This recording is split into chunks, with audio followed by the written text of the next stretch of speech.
আমার প্রিয় মাধ্যমিক শিক্ষার্থী বন্ধুরা, তোমাদের সকলকে আমার চ্যানেলে স্বাগত জানাই। আশা করছি তোমরা সকলে খুব ভালো আছো। আজকে আমি তোমাদের WBH যে টেস্ট পেপার প্রকাশিত হয়েছে তার 10 নম্বর স্কুল আর পেজ হয়ে যাচ্ছে F23। সেখানে তোমাদের ইতিহাসের প্রশ্ন দেওয়া রয়েছে। আমি ওখান থেকে তোমাদের বিভাগ ক এবং বিভাগ খ এর প্রশ্নের উত্তরগুলো একটু দেখিয়ে দেবো। ইতিমধ্যেই যারা চ্যানেলটিকে সাবস্ক্রাইব করে নিয়েছো তাদের সকলকে অসংখ্য ধন্যবাদ জানাই। আর যারা নতুন দেখছো তারাও চ্যানেলটিকে সাবস্ক্রাইব করে নিয়ে সাথে দেখো। চলো তাহলে শুরু করছি। বিভাগ ক এর 1 দাগের সঠিক উত্তরটি নির্বাচন করো। 1.1 চারমিনার স্থাপত্যটি অবস্থিত যে শহরে? ঘয়টা হায়দ্রাবাদ। 1.2 বঙ্কিমচন্দ্রের পর বঙ্গদর্শন পত্রিকার সম্পাদনা করেন কয়টা? সঞ্জীব চন্দ্র চট্টোপাধ্যায়। 1.3 নীলদর্পণ নাটকটি প্রথম প্রকাশিত হয় কয়টা? ঢাকাতে। 1.4 সতীদাহ প্রথা আইন বিরুদ্ধ হয়, এটা হবে গয়েরটা 1829 খ্রিস্টাব্দে। 1.5 ধর্মসভা প্রতিষ্ঠা করেন কয়টা? রাধাকান্ত দেব।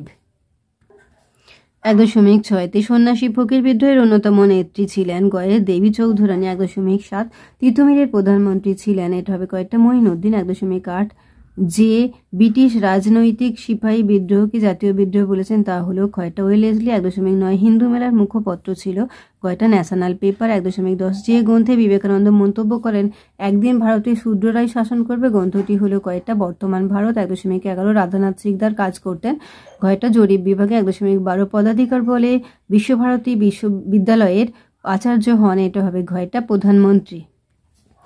1.13 একা আন্দোলন সংগঠিত হয়েছিল, এটা হবে অসহযোগ আন্দোলনের পর্যায়ে। 1.14 মাদ্রাজ লেবার ইউনিয়ন গঠন করেন কয়টা? বিপি ওয়াদিয়া। 1.15 পাতিদার যুবক মণ্ডল গড়ে উঠেছিল কয়টা? গুজরাটে। 1.16 ভারত ছাড়ো আন্দোলন পর্বে বানর সেনা নামে সংগঠন গড়ে উঠেছিল, এটা হবে কয়টা? গুজরাটে। 1.17 মাহাদ মার্চ পরিচালনা করেন কয়টা? বি.আর. আম্বেদকর। 1.18 হাতে কাম মুখে নাম এই উক্তিটির প্রবর্তক হলেন, এটা হবে কয়টা? হরিচাঁদ ঠাকুর। 1.19 গণভোটের মাধ্যমে ভারত ইউনিয়নের সঙ্গে যুক্ত হয় কয়টা? জুনাগড়। 1.20 স্বাধীন ভারতের প্রথম উদ্বাস্তু কমিশনার ছিলেন কয়টা? হিরণময় বন্দ্যোপাধ্যায়। এবার বিভাগ ক্ষয়ে দেখো একটি বাক্যে উত্তর দাও। 2.1 কাকে ভারতের ফুটবলের জনক নামে অভিহিত করা হয়? নগেন্দ্র প্রসাদ সর্বাধিকারীকে। 2.1 কত খ্রিস্টাব্দে হিন্দু কলেজ প্রেসিডেন্সি কলেজে রূপান্তরিত হয়? 1855 খ্রিস্টাব্দে। 2.1.3 দ্য অ্যাবে অব বেলস কোন উপন্যাসের ইংরেজি অনুবাদ? এটা হবে আনন্দমঠ উপন্যাসে। 2.1.4 কংগ্রেস সমাজতন্ত্রী দলের প্রথম সাধারণ সম্পাদক কে ছিলেন? জয়প্রকাশ নারায়ণ। উপবিভাগ 2.2 ঠিক বা ভুল নির্ণয় করো। 2.2.1 প্রথম বাঙালি নারী চন্দ্রমুখী বসু কলকাতা মেডিকেল কলেজে ভর্তির অনুমতি পান, ভুল। 2.2.2 চুয়ার বিদ্রোহে নেতৃত্ব দেন দুর্জন সিং, এটা ঠিক। 2.2.3 ইংরেজি ভাষার লেখা জগদীশ চন্দ্র বসুর একটি উল্লেখযোগ্য বিজ্ঞান বিষয় গ্রন্থ হলো অব্যক্ত, এটাও ভুল। 2.2.4 ডিনামাইট ষড়যন্ত্র মামলায় অভিযুক্ত হয়েছিলেন কল্পনা দত্ত, এটা ঠিক। এবার স্তম্ভ মেলানো কস্তম্ভের সঙ্গে খস্তম্ভ মেলাও। রাচেল কার্সন, এটা হয়ে যাবে পরিবেশের ইতিহাস। কার্ল ব্লামস নীল শিল্প। রাসবিহারী ঘোষ জাতীয় শিক্ষা পরিষদ। বীণা দাস, এটা হয়ে যাবে ছাত্রী সংঘ।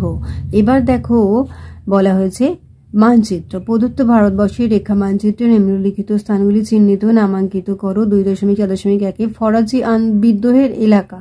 দেখো ফরাজি আন্দোলন বা ফরাজি বিদ্রোহের যে এলাকা সেটা হচ্ছে ঢাকা, ফরিদপুর, বরিশাল, ময়মনসিংহ, বাকরগঞ্জ, কুমিল্লা, খুলনা, যশোর, দক্ষিণ 24 পরগনা এগুলো। তো এখানে দেখো ময়মনসিংহ, ঢাকা, ফরিদপুর, যশোর সব পেয়ে যাচ্ছ। পরেরটা দেখো মহাবিদ্রোহের কেন্দ্র ঝাঁসি। মহাবিদ্রোহের কেন্দ্র দেখো ঝাঁসি। সুরাট জেলার বারদৌলি তালুক, এই যে দেখো বারদৌলি। তারপর দেখো দেশীয় রাজ্য জুনাগড়, এই যে জুনাগড়। 2.5 নিম্নলিখিত বিবৃতিগুলির সঙ্গে সঠিক ব্যাখ্যাটি নির্বাচন করো। 2.5.1 বিবৃতি বিদ্যাসাগর অতি অল্প হইল এবং আবার অতি অল্প হইল নামে দুটি পুস্তিকা প্রকাশ করেন, এটা হবে ব্যাখ্যা 2 তিনি পুস্তিকাদ্বয়ের মাধ্যমে বিধবা বিবাহ বিরোধীদের প্রতিবাদের উত্তর দিয়েছিলেন। 2.5.2 বিবৃতি 1838 খ্রিস্টাব্দে জমিদার সভা স্থাপিত হয়, ব্যাখ্যা 3 মূলত জমিদারদের দ্বারা এবং জমিদারদের স্বার্থ রক্ষার জন্য এই সভা গড়ে ওঠে। 2.5.3 বিবৃতি বিহারের চম্পারণে 3 কাঠিয়া প্রথা প্রচলিত ছিল, ব্যাখ্যা 1 3 কাঠিয়া প্রথা নীল চাষের সঙ্গে যুক্ত ছিল। 2.5.4 বিবৃতি মাতঙ্গিনী হাজরাকে গান্ধী বুড়ি বলা হয়। ব্যাখ্যা 3, তিনি গান্ধীজির অহিংসা সত্যাগ্রহ আদর্শে বিশ্বাস রেখেছিলেন। এবার পরের প্রশ্নগুলো একটু দেখে নাও। পরের প্রশ্নগুলো, তাহলে আমার প্রিয় মাধ্যমিক শিক্ষার্থী বন্ধুরা, আজকে তোমাদের আমি WBH যে মাধ্যমিকের টেস্ট পেপার প্রকাশিত হয়েছে 2025-এ, তার পেজ নাম্বার হচ্ছে F23। সেখানে যে 10 নম্বর স্কুল রয়েছে, তোমাদের ইতিহাসের প্রশ্ন দেওয়া রয়েছে। আমি সেখান থেকে বিভাগ ক এবং বিভাগ খ এর প্রশ্নের উত্তরগুলো দেখেছিলাম। আশা করছি সকলেই বুঝতে পেরেছো। ভিডিওটি দেখার জন্য তোমাদের সকলকে অসংখ্য ধন্যবাদ জানাই। ভালো লাগলে লাইক করো, কমেন্ট করো, বন্ধুদের মধ্যে শেয়ার করো। আর আগামী দিনে নতুন নতুন ক্লাসগুলো পাওয়ার জন্য অবশ্যই চ্যানেলটিকে সাবস্ক্রাইব করে সাথে থেকো। তোমরা সকলেই খুব ভালো থেকো।